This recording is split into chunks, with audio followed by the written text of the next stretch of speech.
Olá, veja os destaques de hoje do Assembleia em Foco, segunda edição. Sessão solene homenageia o deputado federal Josivaldo JP com o título de cidadão maranhense. 80 veículos são entregues para reforçar a saúde dos municípios maranhenses. Evento discute os impactos da abolição da escravidão para a população negra.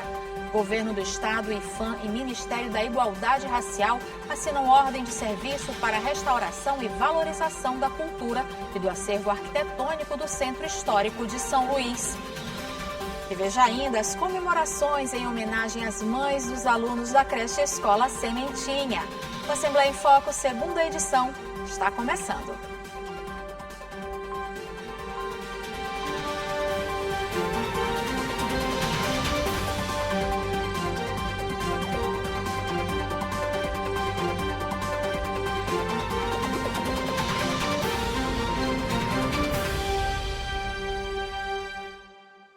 Uma sessão solene proposta pelo deputado estadual Cláudio Cunha homenageou o deputado federal Josivaldo JP com o título de cidadão maranhense.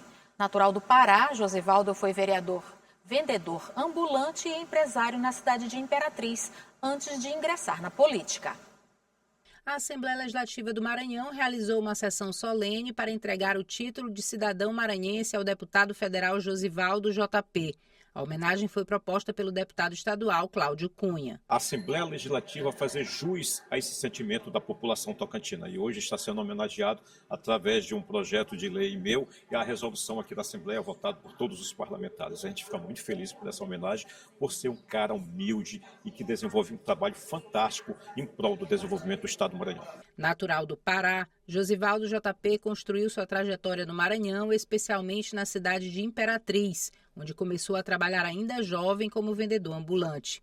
Com o passar dos anos, tornou-se empresário, ingressou na política e atualmente exerce mandato como deputado federal pelo Maranhão. Agradecer ao meu Deus, porque se não fosse Ele, eu não chegaria até aqui. Agradecer todos aqueles que me deram total apoio, desde a minha infância, desde a minha adolescência e a minha família, minha mãe, meus irmãos, a minha esposa e meus filhos. E todos os meus amigos que sempre acreditaram na minha trajetória. Receber um título de cidadão maranhense, hoje é como se fosse um filme que passa na minha cabeça. Um menino da periferia que venceu na vida. E se eu venci, milhares de maranhenses vão vencer também. A solenidade reuniu parlamentares, autoridades e amigos do homenageado. Durante a cerimônia, foram destacados os serviços prestados ao desenvolvimento do Maranhão. Alguém que chegou de baixo para cima e ascendeu pelos meios corretos e honestos, mantendo sua integridade, isso é uma bênção para o Estado do Maranhão. E nós, maranhenses, o abraçamos, recebendo agora um novo irmão da nossa terra, que é o grande deputado Josivaldo JP, que muito bem agora traz esse alicerce gigantesco de cidadania para o povo do Maranhão. O governador Carlos Brandão e o representante da saúde primária do Ministério da Saúde realizaram entrega de veículos que vão reforçar o sistema de saúde da capital e do interior. A ação faz parte do programa Agora Tem Especialistas e do novo PAC Saúde do governo federal. A saúde do Maranhão recebeu reforço do Ministério da Saúde com a distribuição de 80 veículos, entre vans e micro-ônibus para transporte de pacientes, unidades odontológicas móveis e ambulâncias do SAMU. Os veículos foram entregues para prefeitos e prefeitas de municípios maranhenses. A ação faz parte do programa Agora Tem Especialistas e o novo PAC Saúde. O governador Carlos Brandão falou sobre a importância da iniciativa para o Maranhão. O município tem a saúde primária, certo? A saúde básica, de posto de saúde, às vezes um pequeno hospital. Então eles precisam dessa ambulância para levar para os hospitais do estado, nas regionais, que são macro-regionais, de média e alta complexidade. E às vezes até para os grandes centros como Imperatriz e São Luís, para fazer alta complexidade. Então, o exemplo aqui do Maranhão tem sido um resultado extraordinário, tem salvo muitas vidas. E essas ambulâncias que chegaram agora vai salvar muitas vidas. O secretário adjunto de Atenção Primária à Saúde do Ministério da Saúde, Ilano Almeida Barreto e Silva, falou sobre a parceria dos governos estadual e federal e anunciou mais ações em benefício do Maranhão. Temos outras unidades também que vão ser entregues ao longo do tempo. Fora isso, CAPS, Unidade Básica de Saúde, maternidade também, centro de parto normal. tantas outras iniciativas que a gente sabe que vai fortalecer cada vez mais. E aqui, mais uma vez, eu não posso deixar aqui de registrar o meu agradecimento, governador, a todo o seu secretariado, certo? Que foi muito importante para esse processo, aos nossos parlamentares também, que eles advogam toda vez pelo Estado do Maranhão, e essa é a parceria do governo Lula com o Estado e com os municípios para a saúde do Maranhão avançar ainda mais. Durante o evento, o governador do estado assinou propostas do Fundo de Investimento em Infraestrutura Social, voltadas à modernização da infraestrutura do SUS. Parlamentares estaduais e federais prestigiaram a solenidade. É uma visão inteligente, importante do governo federal de apoiar e do governo estadual os municípios, porque assim efetivamente se completa o SUS, com esse engajamento, com esse financiamento tripartite, governo federal, governo estadual e governo municipal. O presidente Lula tem sido um grande parceiro do estado do Maranhão, um grande parceiro do nosso governador Carlos Brandão, que tem feito também essa parceria com a Assembleia Legislativa e os deputados. Emendas, disponibilidade de ônibus, patrulha mecanizada, ambulância, tudo que o presidente Lula também está fazendo para o Maranhão, o governador Carlos Brandão está paralelo, ajudando o nosso estado a crescer e desenvolver. Eu vejo como bastante positivo, porque essa é uma parceria do presidente Lula com o governador Carlos Brandão e os prefeitos do Maranhão, entregando equipamentos de grande importância para levar conforto para as pessoas que estão doentes no estado do Maranhão. E aqui hoje se entrega vários equipamentos, mas ainda tem mais ainda a serem entregues até o final deste ano. Para os representantes dos municípios beneficiados, o reforço na saúde chegou em boa hora. Nós já estávamos aí ansiosos para receber essa unidade móvel odontológica, que irá beneficiar todos os nossos povoados que ficam afastados da sede, onde a gente não consegue fazer esses atendimentos odontológicos, e agora eles não ficarão mais sem esses atendimentos, porque com essa unidade móvel eles poderão aí buscar esses atendimentos. E a gente só tem a agradecer ao nosso governador e também a parceria com o governo federal, pelo município estar sendo contemplado com essa unidade móvel. Jovens e adultos que concluíram o ensino fundamental ou médio podem aproveitar a oportunidade para se inscrever no Exame Nacional para a Certificação de Competências de Jovens e Adultos, o ENSEJA 2026. A repórter Larissa Madeira tem mais detalhes sobre o assunto. Exatamente, as inscrições para o ENSEJA 2026 terminam nesta sexta-feira, dia 15, e o exame é voltado para jovens e adultos que não terminaram os estudos na idade adequada e querem obter uma certificação para concluir o ensino fundamental ou ensino médio.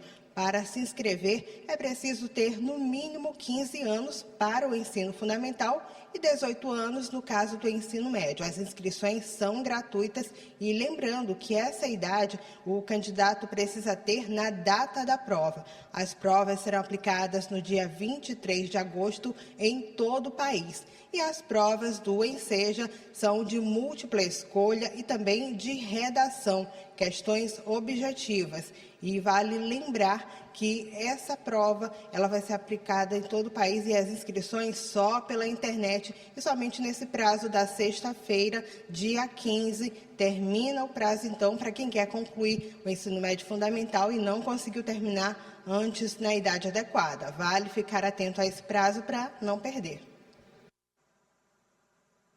Um evento que reuniu professores, historiadores e servidores da Assembleia Legislativa do Maranhão discutiu os impactos da abolição da escravatura no Brasil, que aconteceu sem políticas públicas de inclusão da população negra na sociedade.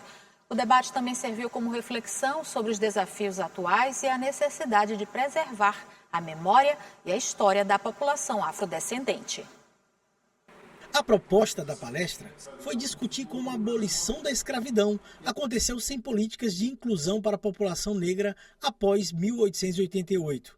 O debate também relaciona os impactos desse processo às desigualdades sociais e raciais que ainda permanecem no país. A importância do debate sobre 13 de maio é porque é uma data que, na verdade, vem sendo desconstruída e reconstruída no Brasil, tanto no campo acadêmico, quem estuda essa matéria, quanto no que a gente pode chamar de senso comum.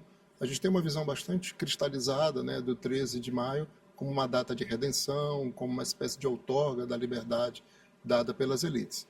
Mas hoje a gente sabe, e cada vez mais se descobre isso, o quanto a abolição da escravidão foi uma conquista que foi sendo construída pouco a pouco, que envolveu muitas pessoas, desde intelectual até, sobretudo, os escravizados e escravizadas que lutaram pela sua liberdade. Mais de 130 anos após a Lei Áurea, o 13 de maio ainda levanta debates sobre desigualdade, memória e reparação histórica.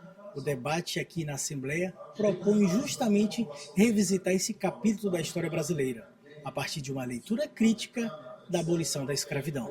O debate na Assembleia Legislativa reforça a importância de discutir memória, igualdade racial e inclusão dentro das instituições públicas, aproximando o tema da sociedade e ampliando a reflexão sobre os desafios atuais. E tendo em vista que a gente está dentro de um espaço, né, do Poder Legislativo, e a gente também tem que dialogar com as outras instituições, né, essa história política, essa memória, né, institucional, que é perpetuada até hoje na nossa história presente, né, de um passado ainda tão presente na nossa história do Brasil.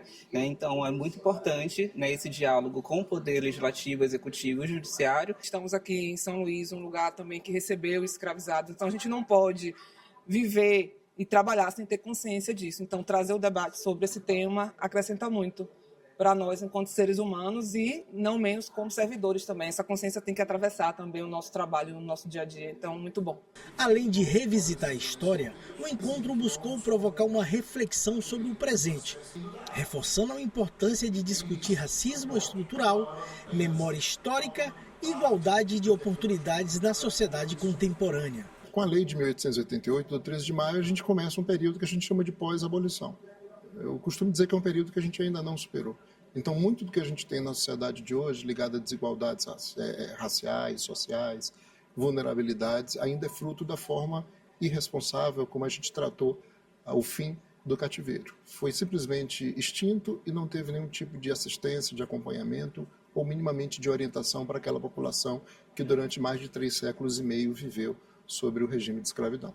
O evento reforçou a importância da conscientização e do fortalecimento da luta por direitos e inclusão racial no país. E veja no próximo bloco a emoção das mamães com as homenagens dos filhos alunos da creche Escola Sementinha. E veja ainda a assinatura de ordem de serviço que garante a restauração e valorização da cultura e do acervo arquitetônico do Centro Histórico de São Luís. A gente volta já.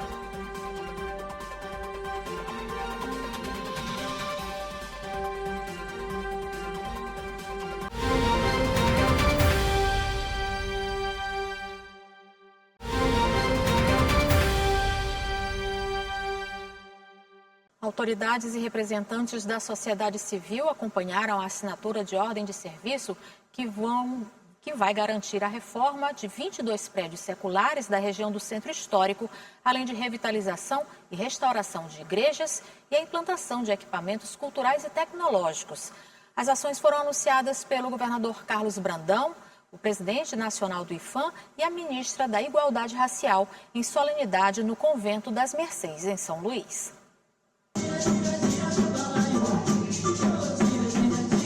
O Cacuriá deu as boas-vindas ao anúncio de investimentos no Centro Histórico de São Luís. O governador Carlos Brandão, o representante do Instituto do Patrimônio Histórico e Artístico Nacional e a ministra da Igualdade Racial anunciaram obras de revitalização e preservação do patrimônio arquitetônico da capital maranhense, conhecido mundialmente. Autoridades e representantes da sociedade civil acompanharam a assinatura das ordens de serviço que vão garantir a reforma de 22 prédios seculares da região do Centro Histórico, além da revitalização e restauração de igrejas e a implantação de equipamentos culturais e tecnológicos. Durante a coletiva de imprensa, o governador Carlos Brandão falou sobre os desafios do trabalho de revitalização dos prédios históricos e a importância das parcerias que vão viabilizar as obras. Muitos prédios que são da iniciativa privada, a gente tem uma certa dificuldade, porque a gente não pode colocar a mão,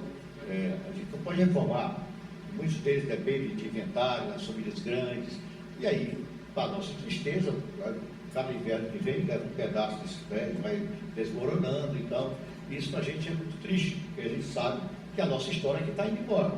Mas mesmo assim nós estamos dialogando com esses proprietários, donos desses prédios, para que a gente possa fazer uma parceria. O presidente do IPHAN Nacional, Davidson Guzmão, falou sobre a valorização das pessoas através da preservação do Centro Histórico de São Luís. A gente tem um compromisso de investir no patrimônio cultural e investir, sobretudo, nas pessoas que são as comunidades de destino da política que a gente executa no âmbito do IPHAN e do Ministério da Cultura. A ministra da Igualdade Racial, Raquel Barros, destacou a importância dos investimentos no patrimônio ligado à memória e às manifestações culturais afro-brasileiras. Estar aqui participando desse espaço, visitando essas obras que envolvem melhoria do Museu do Reggae, do Museu do Meu Boi, enfim, uma série de espaços que vão garantir que essa população negra possa mostrar a sua história, a sua memória, a sua ancestralidade.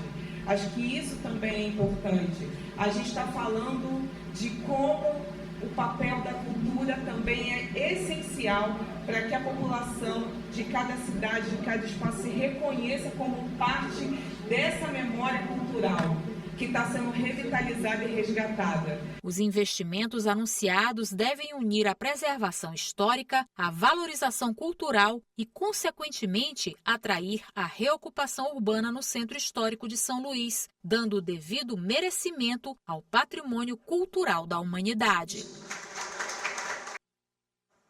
E agora vamos ver com Paula Torres como fica o tempo no fim de semana. Boa noite, Paula.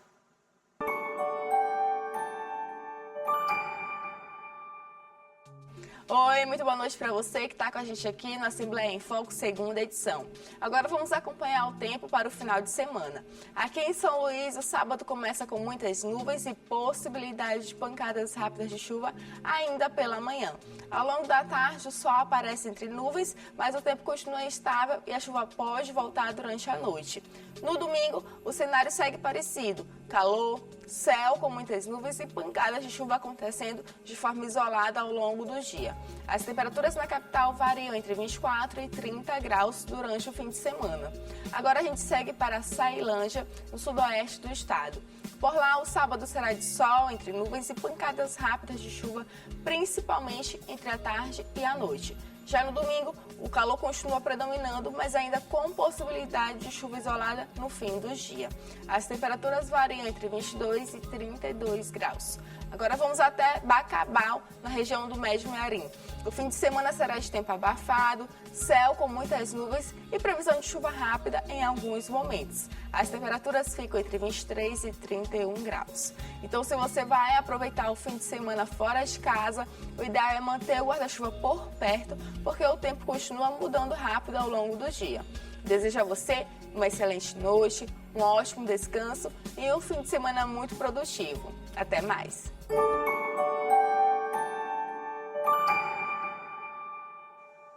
E sábado é dia de você ficar por dentro do que acontece na agricultura familiar, agronegócio, além dos destaques da nossa arte e cultura no programa Maranhão no Campo.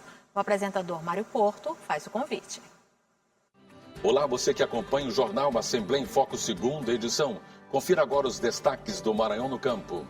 Nessa edição você vai ver recorde na movimentação do Porto do Itaqui e os impactos para o agronegócio.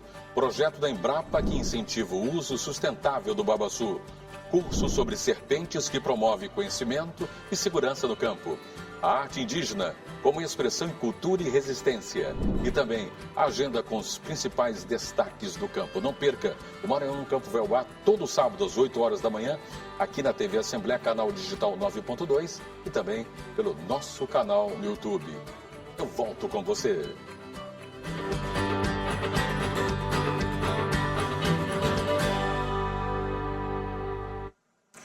E hoje foi Dia das Mães dos alunos da creche Escola Sementinha, mantida pelo GEDEMA, o grupo de esposas dos deputados, se emocionarem com as homenagens feitas pelos filhos. O evento, que contou com música, dança e muito carinho, fechou a programação organizada em alusão ao Dia das Mães. Olhos atentos e emocionados. Difícil conter a emoção ao receber uma homenagem dessas fofurinhas.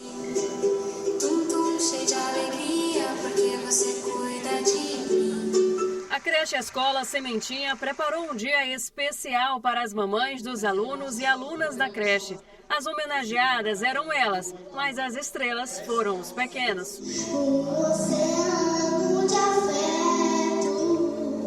Foi muito legal, porque ela é muito especial para mim.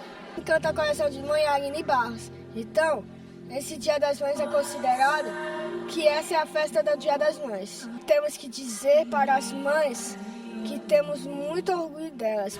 O evento proporciona o desenvolvimento emocional das crianças ao permiti-las sentir e demonstrar afeto. Também é importante para aumentar o vínculo entre a família e a instituição.